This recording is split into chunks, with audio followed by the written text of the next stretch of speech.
Questions and comments. The honourable member for Elmwood Transcona. Thank you very much, Mr. Speaker. And I just want to start by saying how grateful I am to have the opportunity to be here in the House once again. And what an honour it is to represent people in Elmwood Transcona who, like everywhere across the country and indeed the world, have been suffering and struggling through this global pandemic that we're experiencing. I have to say, having listened to the speech from the throne, that I don't think it really justifies having prorogued Parliament when we still had another summer sitting to come. With the expiration of CERB coming, we had an opportunity at the end of August to get together to talk about what would be replacing CERB, and now we're only days away from the deadline. We still don't have legislation tabled in the House. There's only just beginning to be conversations between the government and opposition parties meaningfully about the details of that replacement. It was shameful for the government to have shut down Parliament when that important item was before us, and now we have a speech from the throne with hardly anything new in it. And I heard the honourable member mention some initiatives that the government is contemplating for people living with disabilities. Well, would they please just deliver on the payment that they promised people living with disabilities in the spring on an emergency basis?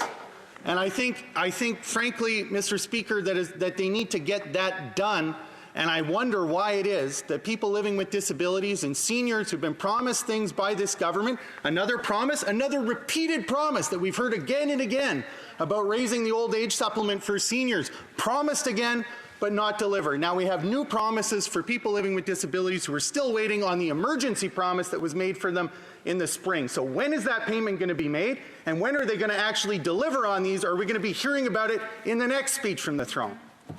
Honourable member for Davenport. Thank you so much, Mr. Speaker, and I want to thank the honourable member for his question.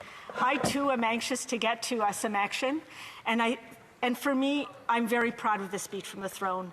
I don't think it's just words. I think that we've made enormous commitments around key things that for too long we've not taken action in terms of childcare and moving towards a national childcare program, long-term care standards for seniors.